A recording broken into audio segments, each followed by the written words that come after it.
I don't really understand why it began.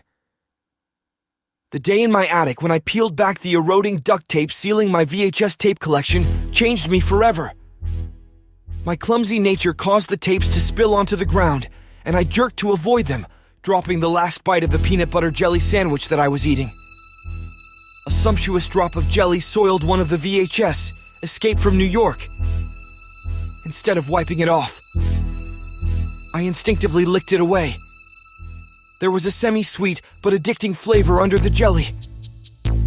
I licked again, and again. And similar to the fate of a Tootsie Roll Pop, I bit into the tape. Mysteriously and to my delight, the hard plastic crumbled in my mouth like tasty peanut brittle, and the tape was every bit delicious like a fruit roll-up. As I cleaned the mess I had made and pondered on the fact I had eaten a VHS tape, a strange synthesized sound purred in my mind. Then, in a flash, every nuance of Escape from New York was all around like a bizarre virtual reality. The synth soundtrack, the dialogue, and even the tiniest sliver of imagery was visible. I mean, everything.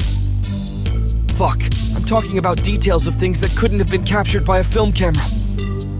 I saw items on the tables, names on paper, and sharp as 4K textures on it all. Then the smells came, distinctive as New York itself, but they burned my nostrils. I cupped my nose, but it didn't stop the sweet but putrid odor mixed with adrenaline, sweat, and terrible hygiene. I wanted to turn off this sensory overload, but I couldn't find the switch. I soon completely lost the attic to what I can only describe as falling down a rabbit hole, plunging into a chaotic loop of the film, fast-forwarding and rewinding. At that moment it hit me. I cleared my mind and thought of only one word. Pause. In an instant, it all stopped. I stood grounded.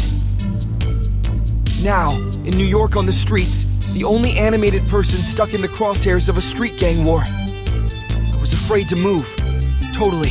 Afraid that I would unpause the war and be another nameless dead body on the pavement. Don't get me wrong. This shit is fun to watch on TV, but being stuck in the middle of the carnage, that's another fucking story.